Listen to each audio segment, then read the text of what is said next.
ഇതുവരെ ഉണ്ടായിരുന്ന എല്ലാ ആശങ്കകളും ഇതെല്ലാം അവസാനിച്ചിട്ട് ഞങ്ങൾ തീരുമാനത്തിലേക്ക് നീങ്ങി. ഞങ്ങളെ സംബന്ധിച്ച് ഇനി ഒരു പ്രതീക്ഷയില്ല. വാതിലടച്ചു കഴിഞ്ഞു. UDFിൻ്റെ ഒപ്പം നിന്നുകൊണ്ട് അല്ലെങ്കിൽ പിന്നിൽ നിന്നുകൊണ്ട് സഹായിച്ചാൽ പോലും പിണറായിസം വിജയിക്കാൻ പോകുന്നു. അവിടെ ഈ പറയുന്ന UDFിനെ പിണറായിസത്തിനെതിരെ വിജയിപ്പിച്ചെടുക്കാൻ കഴിയില്ല. ഞാൻ ജയിക്കുമോ അല്ലെങ്കിൽ LDF ജയിക്കുമോ എന്നുള്ളതൊക്കെ ജനങ്ങൾ തീരുമാനിക്കും. നമുക്കത് കാണാം. ആര്യാടൻ ഷൗക്കത്ത് ജയിക്കാൻ പോകുന്നു. ആ വണ്ടിയിൽ കയറി നിന്ന് അതിന് പിന്തുണ പ്രഖ്യാപിച്ച് പിണറായിസം അവസാനിപ്പിച്ച് ഞങ്ങളുടെ പാർട്ടിയും ഇന്ന് കേരളത്തിലെ ജനങ്ങൾ സ്നേഹപൂർവ്വം കാതോർക്കുന്ന ഈ അക്രമ രാഷ്ട്രീയം, ഈ കുടുംബാധിപത്യ രാഷ്ട്രീയം അവസാനിപ്പിക്കാൻ കഴിയില്ല എന്ന ബോധ്യം കൊണ്ട് പിണറായിസത്തിന് കേരളത്തിൽ എത്ര വോട്ടുണ്ട് എന്ന് കേരളത്തിലെ ജനങ്ങളെ ബോധ്യപ്പെടുത്താൻ ഞങ്ങൾ എന്താ പറയുക ഇതിലേക്ക് കിടക്കുകയാണ്. എന്താ പറയുക തെരഞ്ഞെടുപ്പ് പ്രഖ്യാപനത്തിലേക്ക് കിടക്കുകയാണ്, ഇലക്ഷനിലേക്ക് കിടക്കുകയാണ്. അതുകൊണ്ട് അത് പറയുന്നതിന് മുമ്പ് എനിക്ക് പറയേണ്ട ചില വിഷമങ്ങളുണ്ട്. ഞങ്ങൾക്ക് പിന്തുണ നൽകിയ UDFിൻ്റെ ഏറ്റവും ഉത്തരവാദിത്തപ്പെട്ട നേതാക്കന്മാർ എല്ലാവരോടും അങ്ങേയറ്റത്തെ കടപ്പാടുണ്ട്. ഇന്നലെ രാത്രി പോലും ഈ വിഷയത്തിൽ ഇടപെട്ട മക്കത്ത് ഹജ്ജിന് പോയ പാണക്കാട് തങ്ങൾ, കുഞ്ഞാലിക്കുട്ടി സാഹിബ് ഉൾപ്പെടെയുള്ള നേതാക്കന്മാരോട് ക്ഷമയോടിക്കുകയാണ്. നമ്മളോടുള്ള കടപ്പാട് ഞങ്ങൾ അറിയിക്കുകയാണ്. കോൺഗ്രസിൻ്റെ ഏറ്റവും ഉന്നതനായ നേതാക്കന്മാരായ ബഹുമാനപ്പെട്ട KC വേണുഗോപാൽ, K സുധാകരൻ, രമേശ് ചെന്നിത്തല, ഈ പറയുന്ന K മുരളീധരൻ, എൻ്റെ പ്രിയപ്പെട്ട സുഹൃത്ത് രാഹുൽ മാങ്കൂട്ടം തുടങ്ങിയിട്ട് പേര് പറഞ്ഞതും അറിയാത്തതുമായ നേതാക്കന്മാർ, KPCCയുടെ പ്രസിഡന്റ് എൻ്റെ പ്രിയപ്പെട്ട സുഹൃത്ത് സണ്ണിച്ചായൻ, എൻ്റെ പ്രിയപ്പെട്ട സുഹൃത്ത് LDFിൻ്റെ convener VV Prakash, Adoor Prakash, UDF convener. തെറ്റും യാതൊരു നിവൃത്തിയില്ല, നിങ്ങൾ ക്ഷമിക്കുക. ഞാൻ പറയുന്നത് എന്താ നിങ്ങൾ മനസ്സിലാക്കുക. എല്ലാവരോടും അവർ നടത്തിയ പരിശ്രമങ്ങൾക്ക് നന്ദി പറയാണ്. ഇന്ന് വരെ ഇതിനോടൊപ്പം നിന്ന കേരളത്തിലെ UDFിൻ്റെ മുഴുവൻ പ്രവർത്തകർക്ക്, സാമൂഹിക നേതാക്കന്മാർക്ക്, സാമുദായിക നേതാക്കന്മാർക്ക് എല്ലാവരോടും ക്ഷമയോദിക്കുന്നു, നിങ്ങളുടെ നന്ദിയും കടപ്പാടും അറിയിക്കുകയാണ്. അതിന് കൂട്ടത്തിൽ ഒറ്റ കാര്യം കൂടി ഞാൻ വിട്ടുപോയതാണ്. ഇപ്പോൾ ചെയർമാൻ ഇങ്ങനെ പറയുന്നുണ്ടല്ലോ, ഞങ്ങൾ എല്ലാ കാര്യം ആലോചിച്ചാണ് തീരുമാനിച്ചിരുന്നത്. ഒറ്റ കാര്യത്തിന് അദ്ദേഹം മറുപടി പറയണം. നിങ്ങൾ K സുധാകരേട്ടനോട് പോയി ചോദിക്കേണ്ട കാര്യമാണ്. അദ്ദേഹം ഈ സ്ഥാനാർത്ഥി പ്രഖ്യാപന ദിവസം 2:30 മണിക്ക് ചെന്നൈയിൽ നിന്ന് എന്നെ ഫോണിൽ വിളിക്കുക. നീ എവിടെ ഉണ്ടടാ ചോദിച്ചു. ഞാൻ പറഞ്ഞു അതായിട്ട് സുധാകരേട്ട വീട്ടിലുണ്ട്, എനിക്ക് നിന്നെ ഒന്ന് കാണണമല്ലോ എന്ന് പറഞ്ഞു. ആയിക്കോട്ടെ കാണാം, എന്താ കാര്യം ചോദിച്ചാൽ നമുക്ക് ആ വിഷയങ്ങളൊന്ന് തീർക്കണം, ഞാൻ അങ്ങോട്ട് വരാമെന്ന് പറഞ്ഞു. ഞാൻ 5 മണിക്ക് 4:30 മണിക്ക് എയർപോർട്ടിൽ ഇറങ്ങുന്നു. അങ്ങനെ അദ്ദേഹം 4:30 മണിക്ക് എയർപോർട്ടിൽ ഇറങ്ങുന്നു. ഞാൻ വിളിക്കുന്നു. അദ്ദേഹം മഞ്ചേരിയിൽ ഇങ്ങോട്ട് വരാൻ പറഞ്ഞു. ഞങ്ങൾ വീട്ടിൽ വന്നാൽ അത് വാർത്തയാവും, നമുക്ക് സ്വകാര്യത്തിൽ എവിടെയെങ്കിലും ഇരിക്കാമെന്ന് പറഞ്ഞു. മഞ്ചേരിയിൽ ഞങ്ങൾ ഇരിക്കുക. അപ്പോൾ അദ്ദേഹം വരുമ്പോൾ കാറിൽ നിന്ന് എന്താണ് നിങ്ങളെ വിശദമായ ഉദ്ദേശിച്ചത്, സ്ഥാനാർത്ഥി നിർണയം നമുക്ക് സെറ്റിൽ ചെയ്യണം, നമുക്ക് ഒരുമിച്ച് പോകണമെന്ന് പറഞ്ഞു. പക്ഷേ അപ്പോൾ പറഞ്ഞു സ്ഥാനാർത്ഥി നിർണയം ചർച്ച ചെയ്താൽ പ്രഖ്യാപിക്കാൻ പോകണല്ലോ, വാർത്തകൾ വന്നുകൊണ്ടിരിക്കുന്നത്, നിങ്ങൾ ആ ഫോണൊന്ന് ഓണാക്കി നോക്കി സുധാകരേട്ടെന്ന്. ഹേയ് അതൊന്നും ഉണ്ടാവില്ല, ഞാനറിയാതെ സ്ഥാനാർത്ഥിയെ പ്രഖ്യാപിക്കുക. ഞാനൊരു AICCയുടെ ഉത്തരവാദിത്തപ്പെട്ട നേതാവ് ഒരാഴ്ച മുമ്പ് വരെ കേട്ടത്, അതൊന്നും അവർ ചെയ്യില്ലടാ, അത് പത്രം വാർത്തകൾ TV-യിൽ നീ നോക്കണ്ട, നീ വെയിറ്റ് ചെയ്യുമ്പോൾ ഇത് തീർക്കണം എന്ന് പറഞ്ഞു. അദ്ദേഹം എയർപോർട്ടിൽ നിന്ന് മഞ്ചേരി എൻ്റെ അടുത്ത് എത്തിയപ്പോഴേക്കും അവർ പ്രഖ്യാപിച്ചു. അപ്പോൾ ഈ സാധു ഈ വിവരം അറിയുന്നില്ല.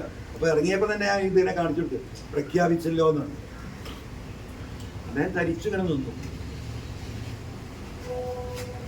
ഒരു വാക്ക് തൂക്കിക്കൊല്ലാൻ കൊണ്ടുപോകുന്ന എന്നോടൊരു വാക്ക് പറഞ്ഞില്ല, എൻ്റെ വിഷമം പറഞ്ഞു. എത്ര കാലമായി കോൺഗ്രസിന് വേണ്ടി കല്ലിക്കുന്നു.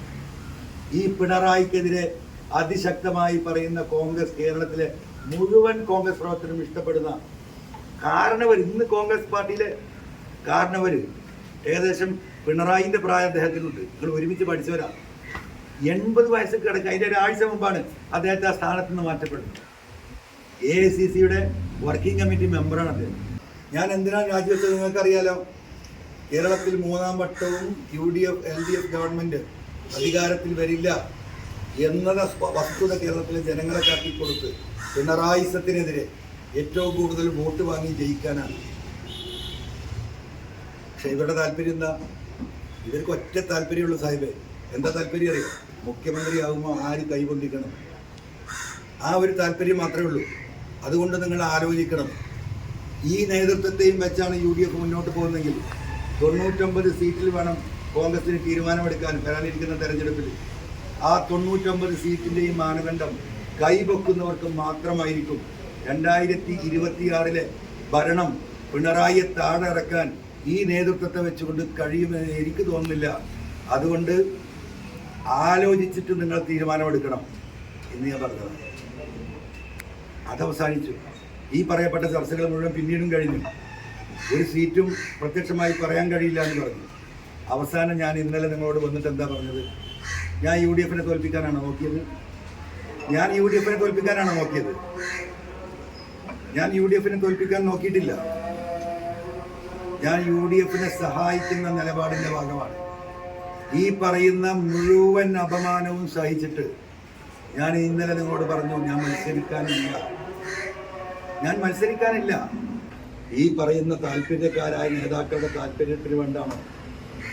അതാണോ രാഷ്ട്രീയം? അതല്ല.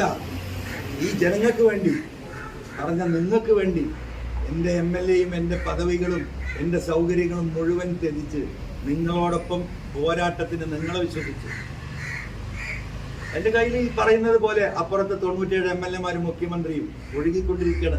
മുഖ്യമന്ത്രി ഇന്ന് മണ്ഡലത്തിലുണ്ട്.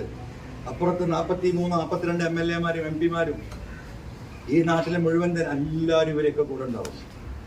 എൻ്റെ കൂടെ വരാൻ ഒരാളില്ല, മൂന്നാമതൊരാൾ വരാനില്ല. ഇവിടെ നിൽക്കുന്ന ഈ പാവപ്പെട്ട തൊഴിലാളികളല്ലാതെ ഇതേപോലെ എന്നെ കാത്തിരിക്കുന്ന പാവപ്പെട്ട മനുഷ്യർ, പാവപ്പെട്ട സ്ത്രീകൾ. ഈ നാട് നേരിടുന്ന ഏറ്റവും വലിയ വിഷയം നിങ്ങൾക്കറിയാം, മയക്കുമരുന്നാണ്. ഒരു സ്റ്റെപ്പ് എടുക്കാത്ത ഗവൺമെൻറ്റാണ്. മയക്കുമരുന്നിനെതിരെ പറയുമ്പോൾ പറയും മുഖ്യമന്ത്രി രാസലഹരി. മദ്യം ഒഴുക്കുകയാണ്. മദ്യഷാപ്പുകൾ ആരംഭിച്ചുകൊണ്ടേയിരിക്കുന്നു. KSRTC ബസ് സ്റ്റാൻഡിൽ മദ്യശാലകൾ തുടങ്ങാൻ തീരുമാനമെടുത്ത ഗവൺമെൻറ്റാണ് ഈ ഗവൺമെൻറ്.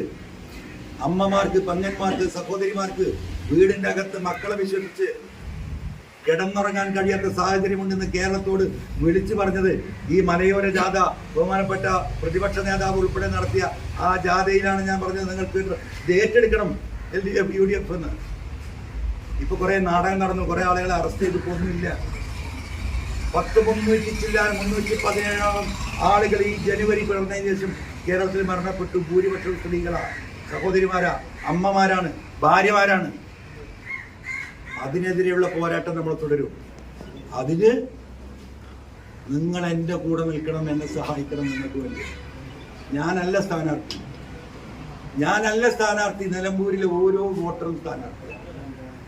അതുകൊണ്ട് ഈ തിരഞ്ഞെടുപ്പ് കേരളത്തിലെ പാവപ്പെട്ട ഈ പീഡനങ്ങൾ അനുഭവിച്ചു കൊണ്ടിരിക്കുന്ന മലയോര കർഷകർ ഉൾപ്പെടെയുള്ള എല്ലാ തൊഴിലാളി വിഭാഗത്തിലും സാധാരണക്കാരായ കർഷകർക്കും സമർപ്പിക്കുന്നതോടൊപ്പം രാജ്യത്ത് ഈ പെഹൽഗാമിൽ പാകിസ്ഥാനെതിരെ പോരാടി ഈ നാടിനെ രക്ഷപ്പെടുത്തിയ ധീര ജവാന്മാർക്ക് അഭിവാദ്യങ്ങൾ അർപ്പിച്ചുകൊണ്ട് അതോടൊപ്പം ഈ ഇന്ത്യയിലെ അതിന് പിന്തുണ നൽകിയ മുഴുവൻ ജനങ്ങൾക്കും ഈ ഗവൺമെന്റിനും കേന്ദ്ര ഗവൺമെന്റിനും പിന്തുണ നൽകിക്കൊണ്ടും ഇനിയും ഇത്തരത്തിലുള്ള ഭീഷണികൾ നേരിടാൻ കേരളത്തിലെ ജനങ്ങൾ നാട്ടിൽ ഒന്നായി നിന്നുകൊണ്ട് അകത്ത ഭവിഷ്യത്തിനെയും പുറത്തെ ഭവിഷ്യത്തിനെയും നേരിടാൻ നിങ്ങളോടൊപ്പം ഞാനുണ്ടാകും. അതുകൊണ്ട് ഞാനല്ല സ്ഥാനാർത്ഥി, നീ നിലമ്പൂരിലെ 2,30,000 ചില്ലാനം വരുന്ന ജനങ്ങളാണ് അവിടെ സ്ഥാനാർത്ഥി. അപ്പം എൻ്റെ കത്തിയും എൻ്റെ കഴുത്തും എൻ്റെ ജീവനവും എൻ്റെ ജീവിതവും നിലമ്പൂരിലെ ജനങ്ങൾക്കും കേരളത്തിലെ പൊതുസമൂഹത്തിനും സമർപ്പിച്ചുകൊണ്ട് നിങ്ങളെല്ലാവരും നല്ല രീതിയിൽ കഴിഞ്ഞ 8-9 മാസമായി ഞാൻ ഉയർത്തിയ സകലമാന രാഷ്ട്രീയ പ്രശ്നങ്ങൾക്കും പിന്തുണ നൽകി എന്നോടൊപ്പം നിന്നവരാണ് കേരളത്തിലെ മുഴുവൻ പത്രമാധ്യമ പ്രവർത്തകരും. ഈ പറയുന്ന സോഷ്യൽ മീഡിയയിൽ നാടിൻ്റെ നന്മ ആഗ്രഹിച്ച് സപ്പോർട്ട് ചെയ്യുന്ന എല്ലാവരോടും ഹൃദയം തുറന്ന നന്ദിയും നിങ്ങളോടുള്ള കടപ്പാടും നിങ്ങളോടുള്ള ബഹുമാനവും നിങ്ങളോടുള്ള ആദരവും അറിയിച്ചുകൊണ്ട് കേരളത്തിൽ നാളെ ഞങ്ങൾ ഈ പറയുന്ന നിലമ്പൂരിൽ സ്ഥാനാർത്ഥിയായി നോമിനേഷൻ കൊടുക്കാൻ നിങ്ങളുടെ എല്ലാവരുടെയും സമ്മതവും ആശീർവാദവും തേടുകയാണ്.